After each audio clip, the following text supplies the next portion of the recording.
एक बात बताइए, अगर आपका रिज्यूमे, रिपोर्ट या फिर ऑफिस डॉक्यूमेंट का कंटेंट बहुत अच्छा है लेकिन उसका लेआउट ऐसा है, तो क्या उसे सामने वाला पढ़ना चाहेगा? शायद नहीं। अब यही डॉक्यूमेंट में कुछ पैराग्राफ सेटिंग बदलने के बाद कुछ इस तरीके से दिखाई देने लगे। फर्क कंटेंट का नहीं है, फर्क है लेआउट, फर्क है कुछ बेसिक सेटिंग। तो आज की क्लास में हम सीखेंगे कि पैराग्राफ को प्रोफेशनल कैसे बनाना, टेक्स्ट को दोनों तरफ से परफेक्ट अलाइन कैसे करना है, और लाइन स्पेसिंग और पैराग्राफ स्पेसिंग को कैसे कंट्रोल करना। इसी के साथ सबसे इंटरेस्टिंग टॉपिक यानी फर्स्ट लाइन और हैंगिंग इंडेंट के बारे में भी आज के क्लास में सीख, और मल्टी लेवल लिस्टिंग अगर आपको बनानी नहीं आती, ये भी आज की क्लास में हम सिखाएं। तो चलिए आज से वर्ड में सिर्फ टेक्स्ट लिखना नहीं सीखेंगे, बल्कि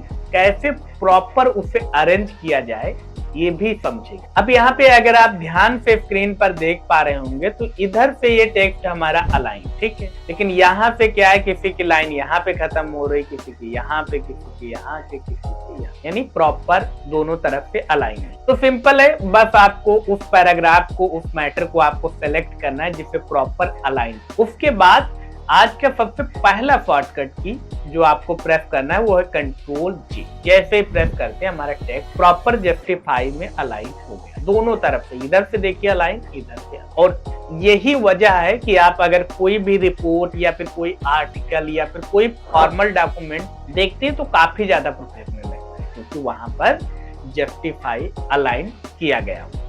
अब यहाँ पे दूसरा इंपॉर्टेंट हिस्सा आ जाता है भाई, लाइन स्पेसिंग। तो होम टैब में यहाँ पे आपको लाइन स्पेसिंग का ऑप्शन मिल जाता है। जैसे यहाँ पे मान लेते हैं हम इस पैराग्राफ को सेलेक्ट। अब यहाँ पे लाइन स्पेसिंग, अगर आपको कोई नॉर्मल डॉक्यूमेंट है, ठीक है, कोई सामान्य ऑफिस की रिपोर्ट है या फिर कोई फॉर्मल लेटर है, तो वहां पे आप 1.15 यानी 1.15 आप रख सकते हैं। प्रॉपर आपका टेक्स्ट भी अच्छे से दिखेगा और यहाँ पे बहुत ज्यादा खाली स्पेस भी देखने को नहीं मिलेगा। अब अगर आप कोई एकेडमिक प्रोजेक्ट तैयार कर रहे हैं, कोई थीसिस तैयार कर रहे हैं, जहां पर आप क्या चाहते हैं, जहां पर आप चाहते हैं कि भाई लाइनों के बीच में थोड़ा सा ज्यादा स्पेस हो, ताकि वहां पर आपने देखा होगा कोई बुक वगैरह है या थीसिस वगैरह है तो उसके बीच में पेन से लिख दिया है, तो उस तरीके से बीच में गैपिंग चाहते हैं तो आप 1.5 कर दीजिए। आप देखिए यहाँ पे आसानी से अगर प्रिंट आउट निकालेंगे तो बीच में आसानी से पेन से कुछ भी मार्क किया जा सकता है, कुछ भी यहाँ पे ऐड किया जा सकता है। तो इसलिए जैसी जरूरत हो उस हिसाब से यहाँ पे लाइन स्पेसिंग आप एडजस्ट कर सकते हैं।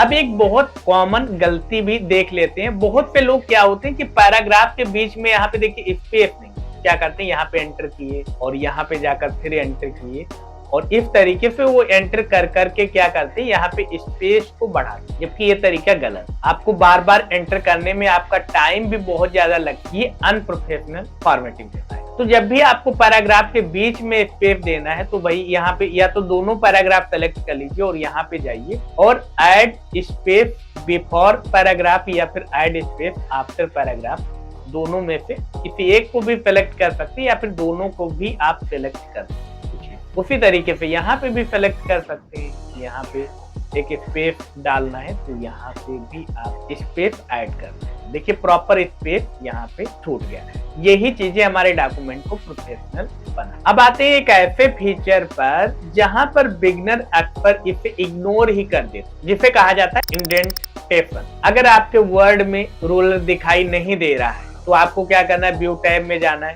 और यहाँ पे रूलर को टिक कर देना है। आपके सामने ये रूलर यहाँ पे आ गया। अब रूलर के लेफ्ट साइड में एक इंडेंट आप देख रहे हैं, मान लेते हैं ये पैराग्राफ चले, ये देख रहे हैं ऊपर की तरफ, इसे आप पकड़ के इस तरफ ले जाएंगे तो जो हमारे पैराग्राफ की पहली लाइन होगी वो वहां से शुरू होगी, जहां पर भी आप ले जाकर छोड़े। पहली लाइन जब हम आगे पीछे करते हैं तो इसे फर्स्ट लाइन इंडेंट कहा है, और यह अक्सर आपको बुक में, आर्टिकल में, एस्से में ये आपको अक्सर देखने को मिलता है। अब यहाँ पे दूसरा एक और इंडेंट देखने को मिलता है जिसे कहा जाता है हैंगिंग इंडेंट। ये कैसे काम करता है, जैसे पहले वाले में क्या है, ये ऊपर की लाइन को पीछे ले जाएगा, ये नीचे जब पकड़ेंगे तो ये हमारा हैंगिंग इंडेंट काम करता है। तो ये क्या करेगा, यहाँ पे ऊपर वाले को पकड़ के इस तरफ ले आए और नीचे वाले को हम इस तरफ ले जा रहे हैं। तो ये नीचे वाला क्या कर रहा है, नीचे वाला हमारा पहली लाइन को छोड़कर बाकी का पैराग्राफ जो होता है उनकी लाइनों को आगे ले जाता है। इसे हैंगिंग इंडेंट कहा। हैंगिंग इंडेंट का आप जनरली बहुत कम यूज देखेंगे, लेकिन अगर आप बिब्लियोग्राफी है, रेफरेंस है, या फिर साइटेशन या कुछ लीगल डॉक्यूमेंट तैयार किए जाते हैं, उनकी फॉर्मेटिंग की जाती है, तो वहां पर ये बहुत ज्यादा महत्वपूर्ण, इसलिए इसके बारे में भी आपको पता होना चाहिए कि भाई आखिर इसकी सेटिंग कैसे की। तो बस इतना ही याद रखना है, अगर पहली लाइन आगे बढ़ाना है तो उसके लिए फर्स्ट लाइन इंडेंट यूज करेंगे, या पहली लाइन को छोड़कर बाकी की लाइनें आपको मार्जिन से दूर ले जानी, तो उसके लिए आप हैंगिंग इंडेंट का यूज करें। अब बात कर लेते हैं इस तरीके से अगर आपको मल्टी लेवल लिस्टिंग बनानी है तो आप कैसे बनाएं। जनरली जो सामान्य नंबरिंग होती है तो वो तो हम कर लेते हैं, उसमें कोई प्रॉब्लम नहीं होती। जैसे यहाँ पे हमने टाइप कर दिया, अब यहाँ पे जैसे एंटर कर दिया, अब यहाँ पे मुझे 2 नहीं चाहिए, क्योंकि सॉफ्टवेयर के अंदर मुझे क्या है, इस तरीके से एक्सेल, वर्ड, इस तरीके से सब पॉइंट बनाना। तो हम क्या करेंगे, मल्टी लेवल लिफ्टिंग के लिए टैब बटन प्रेस, थोड़ा सा अंदर चला गया और सब पॉइंट ऐड करने का स्पेस मिल गया। यहाँ पे हमने दिया एंटर किया। अब यहाँ पे क्या देंगे, वर्ड दे देंगे। अब यहाँ पे क्या दे देंगे, पीपीटी। अब मुझे क्या करना है, अब मुझे हार्डवेयर लिखना है, तो अगर एंटर करेंगे तो ये इसी में ऐड। अब मुझे पीछे ले जाना है, यानी सॉफ्टवेयर के बराबर लाना है, तो शिफ्ट टैब प्रेस। तो यहाँ पे देखिए ऑटोमेटिक इसने 2 भी कर दिया। तो यहाँ पे हमने टाइप किया हार्डवेयर, एंटर करेंगे तो 3 आ गया, टैब बटन प्रेस करेंगे तो ये आ गया। अब यहाँ पे हमारा हो गया कीबोर्ड, माउस, मॉनिटर। तो इस तरीके से आप क्या कर सकते हैं, मल्टी लेवल लिफ्टिंग बना सकते हैं, बहुत ही तो यहाँ पे आपको 2 शॉर्टकट की ही याद रखनी है। अगर आपको थोड़ा सा आगे जाना है, यानी लिफ्ट के अंदर सब लिफ्ट बनाना है, तो टैब बटन प्रेस करेंगे। अगर आपको पीछे आना है मेन लिस्ट में, सब लिस्ट पे, तो आप शिफ्ट टैब प्रेस करें। तो आज की पूरी क्लास को सिर्फ आप 4 रूल में याद रखिए। पहला रूल, पैराग्राफ को जरूरत के अनुसार कंट्रोल जे प्रेस करके जस्टिफाई कर ली। दूसरा रूल ये है कि लाइन स्पेसिंग और पैराग्राफ स्पेसिंग को एंटर दबाकर नहीं सेट करना है, प्रॉपर स्पेसिंग सेटिंग में जाकर उसे कंट्रोल। तीसरा रूल ये है कि फर्स्ट लाइन इंडेंट और हैंगिंग इंडेंट के डिफरेंस को आपको समझना है कि कब आपको किसका यूज करना है। चौथा रूल ये है कि मल्टी लेवल लिफ्टिंग में टैब पे एक लेवल अंदर जाएंगे और शिफ्ट टैब पे उस लेवल से बाहर आए। बस इतनी चीजें ही आपको याद रखें। अब बारी है आज के आपके होमवर्क। तो अगर आज आपने कंट्रोल जे करके जस्टिफाई करना, मल्टी लेवल लिफ्टिंग और इंडेंट को सेट करना सीख लिया, तो आप वर्ड की बहुत अच्छे तरीके से फॉर्मेटिंग करने वाली स्किल को सीखना शुरू कर चुके और आप यहाँ पे